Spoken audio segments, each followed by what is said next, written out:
Hello and welcome to Convict Inc. I'm your host, Robert Rosso.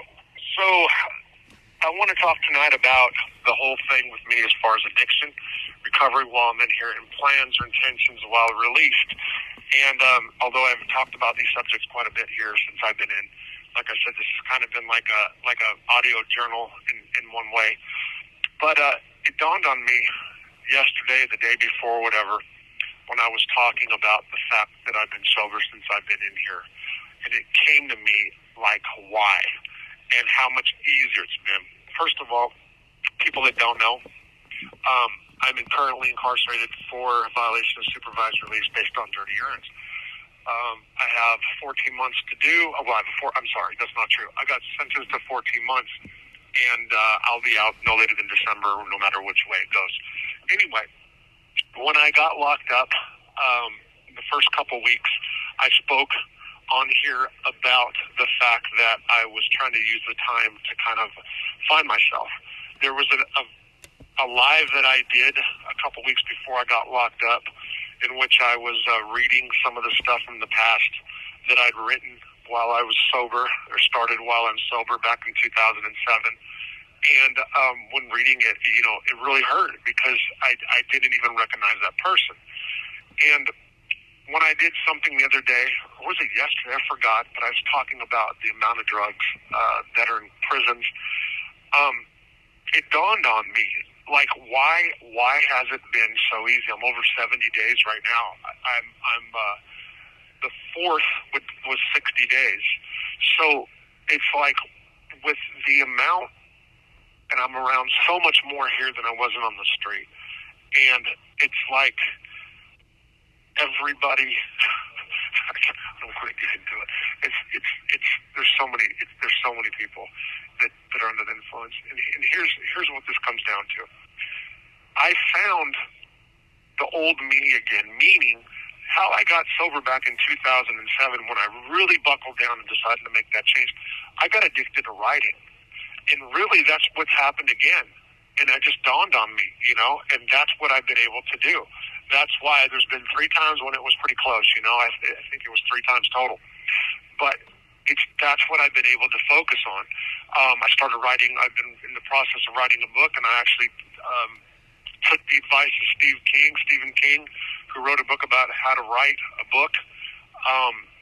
And other people have wrote it too. You're supposed to begin just, first draft first, and I've never done that. But anyway, I'm getting way off topic as usual. But the point is that's what I've been able to do. I've been able to go back and do what I did back in 2007. If I'm not writing books, if not working on the book, I'm working on grievances for people. I have a civil matter I haven't really started working, but researching, and a lawsuit for somebody, and I have done a couple cases, a couple motions for people. But from the time I wake up to the time I go to bed, if it's not reading a book, I have read the NA book 4 times, Alcohol Anonymous twice. It's been, a few weeks since I last read the AA book, and that's something like the Bible you continuously read, but I have read them cover to cover for the first time since I've been locked up. But that's what it's taken, and I titled this Addiction, Recovery, Incarcerated in Prison, whatever, and release is because I think often about my release. And people, you can tell a lot of times if the ones that are going to be successful when released, based on the plan that they have when they're in here. Going back to when I was in prison and had the life sentence, I had ideas of what I wanted to do, but I had a life sentence, so it was really hard to buckle down and say what I was going to do or what me and my wife were going to do, what was going to happen after I got out. I just kind of got spit out, and things changed quickly on me. I had the whole writing gig. I had somebody to work with Simon and Schuster. I had that's a book publishing company. For people that don't know, I think it's the biggest one in the United States, if not the world. But then it's also for Vice, the Daily Beast, the Fix. I contacted all the editors, but the circumstances for different reasons I wasn't able to. And then the drinking, just drinking, I wasn't able to put pen to paper. The only time I ever wrote anything, I think I wrote 3 different motions when I was out because I was doing some legal work, or starting down that avenue. I did some parking tickets. I did some detainers for some people, but I never really sat down, with the exception of a compassionate release brief, and really focused on writing. And I do love it when I'm into it. If you would have seen me when I got out, you'd think that I didn't even like it, or that it wasn't anything that I was ever going to do. So my plan now is to, if I can just, like what I'm doing now, take this and do that when I get out, and that's easier said than done. I've been in a situation when it comes to release, I've had different opportunities, and once again, I am this person who gets these chances that's presented to them and either gets them and fucks them up, or has the opportunity, doesn't follow through, whatever. But it's happened over and over again, and it's happened again. If you would ask me a week ago, I would have told you that I'm aiming for California. That just popped up within the last couple weeks, and an opportunity presented itself there. And then last night, something changed again. So what I am going to do, and this is something I'm putting forward. This isn't what I might do. 100% for sure. People that have been following me, or that, at least for last year, know that I have 2 houses. One is a brick home, which I lived in. They're all sitting on the same. I've got 4. It's 4 city lots altogether. It's in country-ish. It's, it's kind of secluded. But anyway, I have this little antique house. It was built in 1910. From the outside, looks like a piece of shit. From the inside, once you start peeling back, cleaning, looking to the surface, looking through it, the place is immaculate. Right before I came in here, I started stripping the wallpaper off, cleaning up the floor, and I realized what perfect condition the house was in. Well, I'm now in a situation where the house is being jacked up. There's nothing wrong with it, and the wet room on the side of it, so a bathroom. I have to what I'm going to do is I am going to have that house set up for me with an office in it for Convict Inc. YouTube, cranking YouTube out big time. But I want to go down the path of legal assistance. In December of 2022, I made a trip to Missouri, met up with an old friend who is currently in the process of getting his law license, but U.S. supervised release is causing a problem for him. But anyway, they have a foundation called the Samaritan Project, and he also works for a law firm. There's a couple of friends of mine that are former lifers that do legal assistance. And since I've been in here, I've been in not daily contact, but at least 3 or 4 times a week. I'm calling them because I'm doing legal work in here, or just for different advice, or giving guys advice, or whatever in here. Well, last night, a situation was presented in which they'll tie me into that if that's what I want. My paralegal's license is something I was aiming for. I actually went and was getting set up to get a Pell Grant for that. We were having problems because the college is out of state, but that is $1,800 actually, and it looks like I'm going to have a path forward on that. So getting my paralegal license and then doing legal assistance.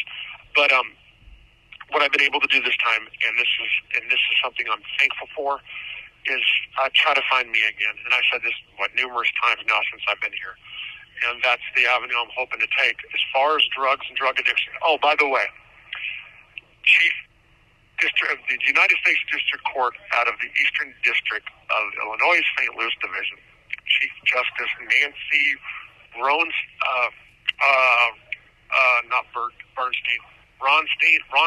Oh man, I just forgot. Anyway, everybody down there, everybody who's been through here that had her say she's a smoke show.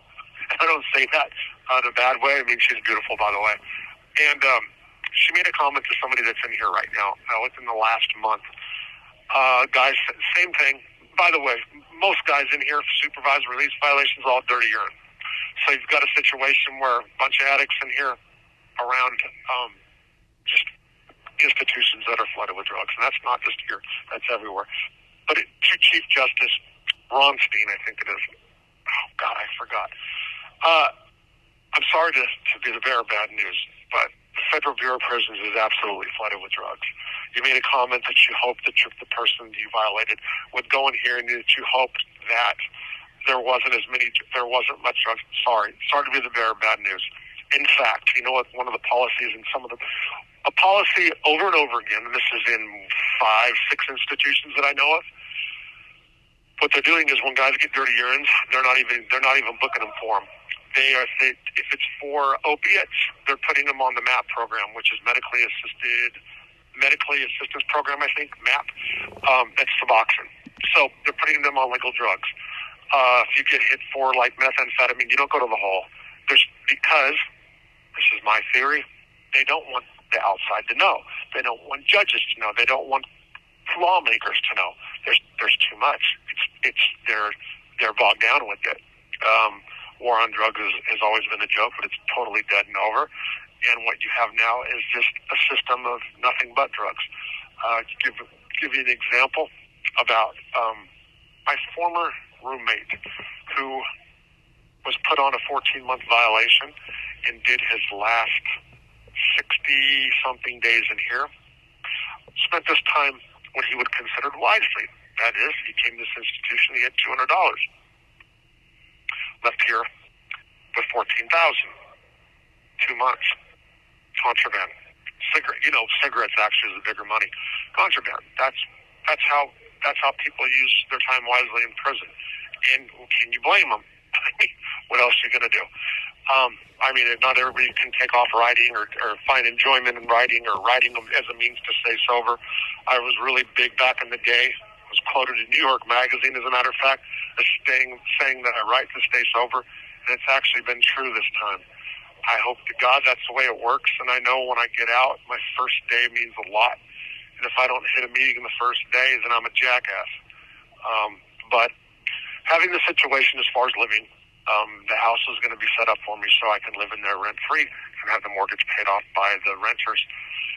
And, I was a little worried about that, but that'll give me the freedom to not have to have a house, have a place, and to be able to travel or live elsewhere or get an apartment elsewhere, maybe in Springfield. I don't know. We'll see. Because that's where my friend's law firm is, and they need help. So we'll see how that goes down. I'm not saying the law firm needs help, by the way. I'm saying that the foundation that they created does. And something happened to me this time as far as legal work, where I used to do it because I had to in prison. When I got out, it was like, okay, cool, this is the way I'm going to make money. This time it's like this burning desire. It's like I'm getting off on it. It's really... things that I didn't understand about the law before are now coming to light a lot more clearly. It's like I took this break, and I've been able to step back, and now that I take a second look at it, or a third, or a fourth, or a fifth, it's like they all make sense to me now. And it's becoming really, I like the challenge of it.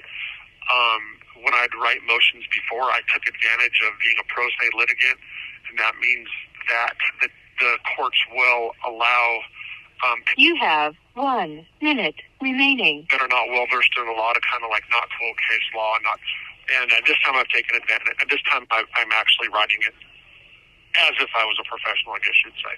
But my point being is, I really have found something that I enjoy, and that's what has been keeping me sober. That and the little memoir that I'm writing, the book, 36 Days in the Washington County Jail. So anyway, all right, just wanted to say that. Thanks for your support. Oh, to the Outlaw Motorcycle Club. I know you guys lost one of your brothers, and you had a funeral this weekend. My thoughts are with you. Safe travels. Take care.